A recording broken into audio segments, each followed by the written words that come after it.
আজকের ভিডিওতে আপনারা দেখতে পারবেন কিভাবে কোনো খরচ ছাড়া সেলফিনের ব্যালেন্স ইসলামী ব্যাংকের ব্যাংক অ্যাকাউন্টে ট্রান্সফার করবেন। চলুন আজকের ভিডিওটি শুরু করা যাক। সর্বপ্রথম আমি আমার সেলফিন অ্যাকাউন্ট ব্যালেন্সটা চেক করে নিচ্ছি। এখানে ব্যালেন্স আছে 1310 টাকা 42 পয়সা। আর আমি আমার ব্যাংক অ্যাকাউন্টের ব্যালেন্সটাও দেখাচ্ছি। এটা দেখানোর জন্য করে ব্যাংক অ্যাকাউন্ট সেকশনে যাব। এরপর এখানে আমার দুইটা ব্যাংক লিংক করা আছে। আমি আমার ইসলামী ব্যাংকের স্টুডেন্ট অ্যাকাউন্টে টাকা ট্রান্সফার করব, এই জন্য করে এই ব্যাংকে সিলেক্ট করতেছি। এখানে দেখেন অ্যাভেলেবল ব্যালেন্স 0 টাকা। আপনারা এখানে লক্ষ্য রাখেন অ্যাভেলেবল ব্যালেন্স 0 আছে। আর সেলফিনের ব্যালেন্স 1310 টাকা 42 পয়সা। এখন সেলফিন থেকে ইসলামী ব্যাংকের অ্যাকাউন্টে টাকা ট্রান্সফার করার জন্য করে আমি সর্বপ্রথম ফান্ড ট্রান্সফার অপশনে যাব। ফান্ড ট্রান্সফার অপশনে আসার পর আইবিবিএল অ্যাকাউন্টে ক্লিক করব। এরপর সিলেক্ট সোর্স, আমি কোন উৎস থেকে টাকা পাঠাবো। আমি টাকা পাঠাবো সেলফিন থেকে, এই জন্য উপরে সেলফিন টিকমার্ক থাকবে। আপনারা অ্যাকাউন্ট বা কার্ড অন্য কোনোটা টিকমার্ক দিবেন না, কারণ ব্যালেন্স আছে সেলফিনে। এর জন্য সেলফিন সিলেক্ট থাকা অবস্থায় নিচে রিসিভার অ্যাকাউন্টে আপনার ইসলামী ব্যাংকের অ্যাকাউন্ট নাম্বারটি প্রবেশ করাবেন। এখানে দেখেন 2050 লেখা আছে, এরপর বাকি ডিজিটগুলো লিখে নেবেন। তারপর অ্যামাউন্ট 1000 টাকা লিখবো। অ্যামাউন্ট দেওয়ার পর পারপাস সিলেক্ট করব। এখানে আপনি যে কোনো পারপাস দিতে পারেন। এখানে দেখেন পারপাসে আমি পার্সোনাল সেভিংস দিব।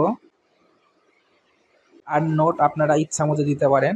নোটে আমি ফান্ড ট্রান্সফার লিখবো। তাহলে আমি সর্বপ্রথম সেলফিন অ্যাকাউন্ট সিলেক্ট করলাম সোর্স হিসেবে।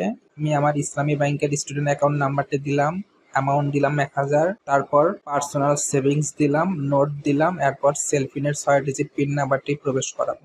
এরপর সাবমিট বাটনে প্রেস করতেছি। এখানে আপনারা সর্বপ্রথম দেখবেন ফার্ম অ্যাকাউন্টের নিচে আপনার সেলফিন অ্যাকাউন্ট নাম্বারটা শো করবে, এটা মোবাইল নাম্বার। আর ডান পাশে টাইটেলের ঘরে শো করবে আপনার সেলফিন অ্যাকাউন্টের টাইটেল কি। আর টু অ্যাকাউন্টের ঘরে দেখবেন আপনি যে ব্যাংক অ্যাকাউন্ট নাম্বারটি শো করছেন সেই ব্যাংক অ্যাকাউন্ট নাম্বারটি শো করাবে।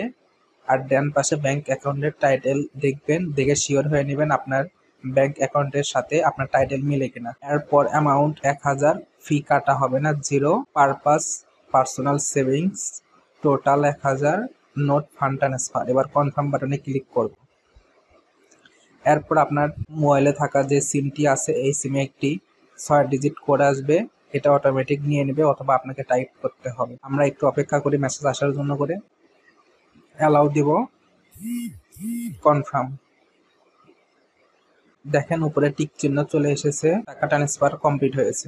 আপনি যদি স্টেটমেন্ট ডাউনলোড করতে চান তাহলে ডাউনলোড বাটনে ক্লিক করবেন, আমার দরকার নাই, এজন্য আমি ব্যাক টু হোমে যাব। এবার আমি সেলফিনের ব্যালেন্সটা চেক করাচ্ছি। 310 টাকা 42 পয়সা, আগে ছিল 1310 টাকা 42 পয়সা। এবার ব্যাংক অ্যাকাউন্টের ব্যালেন্সটা দেখাবো। এর জন্য করে ব্যাংক অ্যাকাউন্টের ঘরে টিক দিব। এরপর আমার অ্যাকাউন্টে প্রবেশ করব। এখানে দেখেন অ্যাভেলেবল ব্যালেন্স আগে ছিল 0 টাকা, এখন হয়েছে 1000 টাকা। এক্সট্রা কোনো চার্জ কাটা হয় নাই। আজকের ভিডিওটি এ পর্যন্তই। যদি ভিডিওটি ভালো লেগে থাকে তাহলে লাইক করতে এবং কমেন্ট করতে ভুলবেন না। আর ভিডিওটি আপনাদের বন্ধুদের মাঝে শেয়ার করবেন। আপনি যদি আমাদের চ্যানেলে নতুন দর্শক হয়ে থাকেন তাহলে সাবস্ক্রাইব বাটনে প্রেস করে দিবেন। আমাদের ভিডিও দেখার জন্য আপনাকে ধন্যবাদ।